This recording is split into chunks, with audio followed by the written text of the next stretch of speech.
उन्हीं को आना चाहिए और देश की जनता को उनको जिताना चाहिए, क्योंकि नरेंद्र मोदी जी रहेंगे ना तो देश की सारी समस्याओं का अंत होगा। राहुल गांधी है लेकिन उनके पास अभी उतनी वो विज़न नहीं है जो मोदी के पास है। भाई इतने दिनों से तो उनके पास रही गवर्नमेंट, लेकिन अब देखो जब ये मोदी आए कितना विकास हुआ है देश का, हर तरह से विकास हुआ है। कोई है ही नहीं, कोई नहीं दिखाई दे रहा है, उनके टक्कर का कोई है ही नहीं। ये तो दुनिया का हीरो है ये तो। जब अमेरिका उसको बॉस कह रहा है तो और कौन इसका टक्कर दे सकता है। मुफ्त में राशन बिजली पानी बांटने वाली सरकार टिकाऊ नहीं हो सकती है। लोग जैसे बेरोजगार लोग हैं, जैसे हम लोग युवा ही हैं, बेरोजगार लोग हैं, पटना में पढ़ाई करते हैं। देखिए सनातनियों को देखें तो योगी जी का, उनके पास योगी जी का नाम आता है। अब जैसे कि यहाँ पे बोल रहे हैं कि सारे लोग महागठबंधन वाले नीतीश कुमार को बोल रहे हैं कि नीतीश कुमार जी आएंगे, नीतीश कुमार जी आएंगे। अभी महाराष्ट्र में जो खेला हुआ आप भी देखें कि महाराष्ट्र में क्या हुआ है। तो उस हिसाब से तो गठबंधन जो हुआ है उसमें से भी कोई चेहरा नहीं दिख रहा है, और मोदी जी नहीं है तो उसके अलावा हमको योगी जी ऑप्शन है और कोई नहीं दिखता। नमस्कार, मैं नंदन, आप देख रहे हैं एक न्यूज़ 24 और आज का मुद्दा है अगले साल होने वाले चुनाव का मुद्दा, जो लोगों के सर पर चढ़कर बोल रहा है। और अगले साल नरेंद्र मोदी जो लगातार 2 बार से प्रधानमंत्री बनते आ रहे हैं, तो देखते हैं कि जनता उन्हें तीसरी बार देखना चाहती है या नहीं। तो आइए हमारे साथ कुछ लोग जुड़े हैं, तो आइए उनसे पूछते हैं कि अगले साल वो नरेंद्र मोदी को देखना चाहते हैं या नहीं। नमस्ते सर, आपका नाम? मेरा नाम सुनील शर्मा है। कहाँ से? हम रहते हरिद्वार हैं। हरिद्वार। हाँ। अच्छा सर, आपको क्या लगता है कि नरेंद्र मोदी जी अगले साल बन पाएंगे या फिर? बिल्कुल आना चाहिए, उन्हीं को आना चाहिए और देश की जनता को उनको जिताना चाहिए, क्योंकि नरेंद्र मोदी जी रहेंगे ना तो देश की सारी समस्याओं का अंत होगा। अच्छा, राहुल गांधी क्यों नहीं? राहुल गांधी है लेकिन उनके पास अभी उतनी वो विज़न नहीं है जो मोदी के पास है। भाई इतने दिनों से तो उनके पास रही गवर्नमेंट, लेकिन अब देखो जब ये मोदी आए कितना विकास हुआ है देश का, हर तरह से विकास हुआ है। मुफ्त में जनता को कोई भी चीज़ बांटने से जनता को तो पंगु बना देते हैं ना सरकार। अब जनता को समर्थ बनाना है ना, परिश्रमी बनाना है, वो खुद परिश्रम करके अपना उपार्जन करें। तो ये देश के लिए ज़रूरी है। मुफ्त में राशन बिजली पानी बांटने वाली सरकार टिकाऊ नहीं हो सकती है। अच्छा, एक ऐसा चेहरा जो नरेंद्र मोदी के विपक्ष में खड़ी हो सके? कोई है ही नहीं, कोई नहीं दिखाई दे रहा है, उनके टक्कर का कोई है ही नहीं। ये तो दुनिया का हीरो है ये तो। जब अमेरिका उसको बॉस कह रहा है तो और कौन इसका टक्कर दे सकता है, कोई नहीं है ऐसा। अच्छा सर, नरेंद्र मोदी जी ने जैसे बहुत सारे काम किए हैं भारत को लेकर, कोई ऐसा काम जो आप चाहते हैं, जो आप सोचते हैं कि वो किए नहीं है, उनको करना चाहिए, कोई एक ऐसा?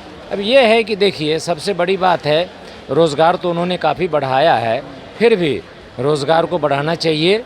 यूसीसी को सब मिल करके इसको लागू करना चाहिए। देश की जो वर्तमान स्थिति है उस पर कंट्रोल पाना है तो यूसीसी को सबको सपोर्ट करना चाहिए।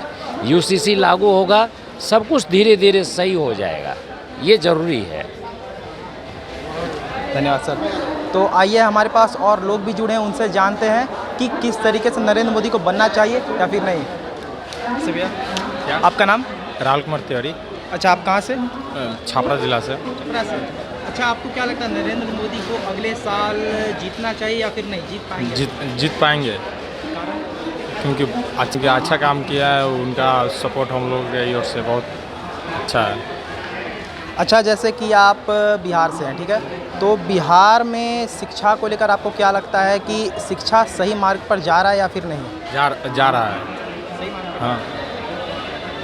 अच्छा, चलिए, थैंक यू। मेरा नाम तो सोनल पाठक हुआ। अच्छा, जैसे कि लगातार 2 बार से नरेंद्र मोदी जी प्रधानमंत्री बनते आ रहे हैं, तो आपको क्या लगता है तीसरी बार वो बन पाएंगे या फिर नहीं? देखिए, इसमें तो कोई दुराई नहीं है कि नहीं बन पाएंगे, ये तो फिक्स है। 24 तक उनको हटाना बहुत मुश्किल है, और बहुत लोग मुद्दा पूछते हैं कि क्या किए हैं, तो आप उनको लाना चाहते हैं तो खुद भी देख सकते हैं आप। ऐसे तो हम लोग के देश में अभी सबसे ज़्यादा चीज़ वही है कि सनातन जगा रहे हैं, सनातन जगा रहे हैं, और कोई मुद्दा तो दिख नहीं रहा है। हम लोग जैसे बेरोजगार लोग हैं, जैसे हम लोग युवा ही हैं, बेरोजगार लोग हैं, पटना में पढ़ाई करते हैं, ठीक है। तो हम लोग के हिसाब से देखिए, ये नहीं बोल रहे हैं कि अभी आप सरकारी रिजल्ट पे जाते हो, sarkariresult.com पे जाते हो, तो उस पर देखते हो बहुत सारा जॉब दिखता है, लेकिन एलिजिबिलिटी नहीं होता है कि हम लोग उस फॉर्म को अप्लाई करें।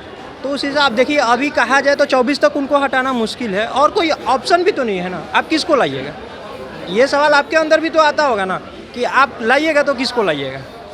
तो बस अभी तो 24 तक उनको हटाना मुश्किल है, और आगे क्या बोलें। अच्छा, नरेंद्र मोदी जी को छोड़कर आप समझिए नरेंद्र मोदी जी नहीं है, तो फिर ऐसा कौन सा मंत्री है जो कि प्रधानमंत्री का पद संभाल सकता है? देखिए सनातनियों को देखें तो योगी जी का, उनके बाद योगी जी का नाम आता है, ठीक है। और उनके बाद अगर कोई विकल्प है मेरे नज़र में भी, तो अगर भारत के लिए देखा जाए जिस परिस्थिति में अभी गुजर रहा है भारत, उस हिसाब से योगी जी सही हैं। अब जैसे कि यहाँ पे बोल रहे हैं कि सारे लोग महागठबंधन वाले नीतीश कुमार को बोल रहे हैं कि नीतीश कुमार जी आएंगे। अभी महाराष्ट्र में जो खेला हुआ आप भी देखें कि महाराष्ट्र में क्या हुआ है, तो उस हिसाब से तो गठबंधन जो हुआ है उसमें से भी कोई चेहरा नहीं दिख रहा है, और मोदी जी नहीं है तो उसके अलावा हमको योगी जी ऑप्शन है, और कोई नहीं दिखता। तो गठबंधन से असर तो पड़ सकता है ना बीजेपी पर? गठबंधन से असर पड़ना होता तो महाराष्ट्र में अजित पवार उधर क्यों जाते हैं, बताइए। अगर गठबंधन से असर पड़ना होता तो अजित पवार उधर नहीं जाते, है कि नहीं? तो जैसा कि आपने देखा कि बहुत नहीं सारे लोग चाहते हैं कि नरेंद्र मोदी ही अगले साल प्रधानमंत्री बने रहे। तो यही जनता की रिपोर्ट थी आज की। बाकी ऐसे तमाम खबरों के लिए आप देखते रहिए एक न्यूज़ 24। मैं नंदन, कैमरामैन रंजीत के साथ, धन्यवाद।